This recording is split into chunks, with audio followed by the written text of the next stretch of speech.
Hi అండి, welcome Srivani kitchen. ఈరోజు మనం అల్లం పచ్చడి ఎలా తయారు చేయాలో తెలుసుకుందాం. ఇది పచ్చిమిర్చితో చేస్తారండి. అప్పటికప్పుడు ఇన్స్టెంట్గా చేసుకోవచ్చు. ముందుగా కళాయి పెట్టి 2 టేబుల్ స్పూన్ల ఆయిల్ వేయాలి. ఆయిల్ వేడెక్కాక అందులో ఒక స్పూన్ మినపప్పు, 4 పచ్చిమిర్చి వేసి దోరగా వేయించాలండి. ఇది కారం ఇంకా తినాలనుకుంటే ఎక్కువ తినేవాళ్ళైతే ఇంకా పచ్చిమిర్చి యాడ్ చేసుకోవచ్చు. నేనైతే 4 పచ్చిమిర్చే వేస్తున్నాను.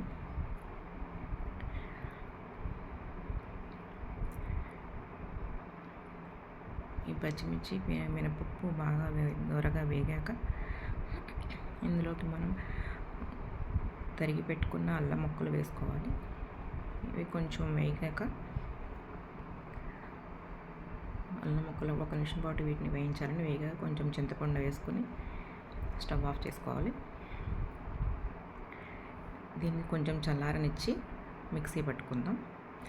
ఇందులో కొంచెం బెల్లం వేసుకోవాలి. ఒక 2 టేబుల్ స్పూన్ వరకు బెల్లం వేసుకోవాలి.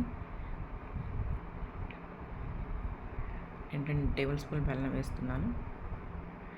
మీరు ఇంకా తీయగా కావాలనుకుంటే ఇంకా కొంచెం యాడ్ చేసుకోవచ్చు. తగినంత ఉప్పు వేసుకొని దీన్ని మెత్తగా మిక్సీ పెట్టుకోవాలి. మీకు ఇంకా లూజ్ కన్సిస్టెన్సీ కావాలనుకుంటే కొంచెం హాట్ వాటర్ వేసి ఇంకా లూజ్గా కూడా మిక్సీ పట్టుకోవచ్చు. తర్వాత దీనికి ఈ పచ్చడికి పోపు పెట్టుకుందాం. కొంచెం ఆయిల్ వేసి 2 ఎండుమిరపకాయలు, పోపు గింజలు, జీలకర్ర, ఆవాలు, మినపప్పు, శనగపప్పు, కొంచెం కరివేపాకు వేసి వేగాక ఇందులో కొంచెం ఇంగువ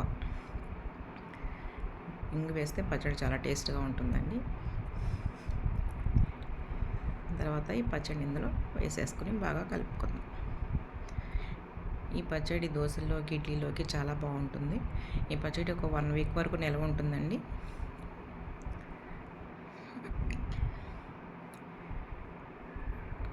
అంతే. దీన్ని ఇప్పుడు బౌల్లోకి తీసుకుందాం. ఎంతో రుచిగా ఉండే పచ్చిమిర్చి అల్లం పచ్చడి రెడీ. ఈ వీడియో మీకు నచ్చినట్లయితే షేర్ చేయండి, లైక్ చేయండి, సబ్స్క్రైబ్ చేయండి.